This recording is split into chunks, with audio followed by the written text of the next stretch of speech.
कबीर धुनी जिसे हम कहते हैं, यह मगहर के पहले यहाँ पर सदगुरु कबीर ने अपना प्रथम पदार्पण किया और यहाँ पर ही उन्होंने अपना 5 संतों के साथ बैठ करके फर्स्ट मीटिंग किया था, सत्संग किया था। वह जगह अंदर है, आए आप उसे हम देखते हैं।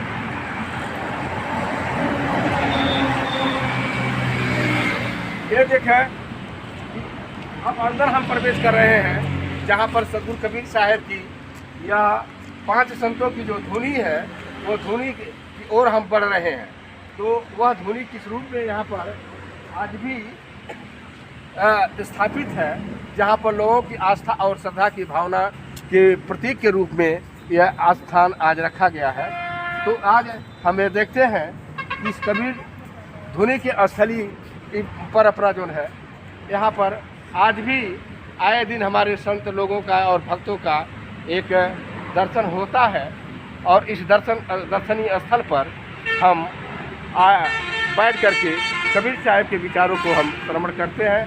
तो आए इस मंदिर के प्रथम प्रवेश में हम प्रवेश करते हैं।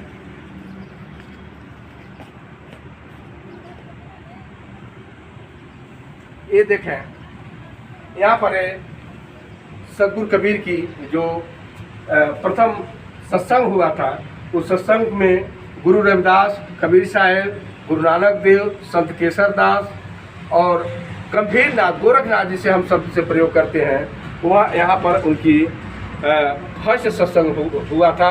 और इसी के प्रतीकात्मक रूप में हम आए देखें। यहाँ पर जो ये बना हुआ है कबीर धुनी, जहाँ यहाँ भी ये धुनी के रूप में यह स्थल प्रयोग होता है। और यहाँ प्रत्येक रविवार को और पूर्णिमा कबीर साहब की जयंती के अवसर पर यहाँ पर संत लोग बैठ करके अपना कबीर साहब की जो मूलवाणी बीजक है उसका पाठ करते हैं। आगे देखेंगे जो यहाँ से जुड़ा हुआ है एक गोरख तलैया, इसी से जुड़ा हुआ, जहाँ कबीर साहब और 5 संतों के जो सत्संग हुआ था तो उस समय ये पानी का काफ़ी अभाव था।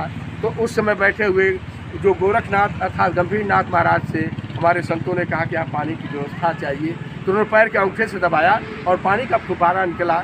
उसी के प्रतीकात्मक रूप में ये गोरख तलैया आज उत्तर प्रदेश सरकार मुख्यमंत्री योगी आदित्यनाथ के द्वारा ये 10 करोड़ रुपये आवंटित करके ये गोरख तलैया का उन्होंने एक भव्य रूप से, तो कबीर साहब से हमारे संत और जनता ने जब निवेदन किया तो कबीर साहब ध्यान लगाए और उनके ध्यान करने के 10 मिनट के ही बाद काफ़ी बादल आकाश में घिरा और उसी समय ये पानी से इतना लबालब पूरा एरिया हो गया। और कहते हैं कि उसी समय ये जो आमी नदी सूखी पड़ी हुई थी उसी में जल प्रवाह तीव्र गति से शुरू हो गया, जो आज तक ले अनवरत चल रहा है।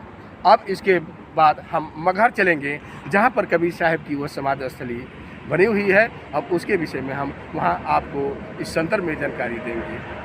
साहिब बंदगी से हम सदगुरु कबीर समाधि स्थली की ओर प्रवेश कर रहे हैं। ये देखें, यहाँ पर कबीर साहब की समाधि स्थली पर जाने के लिए ये भारत सरकार के द्वारा ये बोर्ड लगाया गया है। यहाँ से ही कबीर साहब की समाधि स्थली पर प्रवेश किया जाता है। समाधि स्थली की ओर जाने के लिए ये देखें प्रवेश द्वार।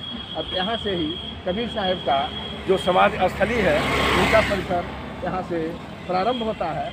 अब यहाँ से हम आगे बढ़ते हैं। यह सदगुरु कबीर साहब की समाधि स्थली मगहर के अंदर प्रवेश करने का एक प्रवेश द्वार है, जो आप देख रहे हैं। ये भव्य उनका प्रवेश द्वार बना है। अब हम अंदर की ओर बढ़ते हैं जहाँ कबीर साहब की समाधि स्थली है।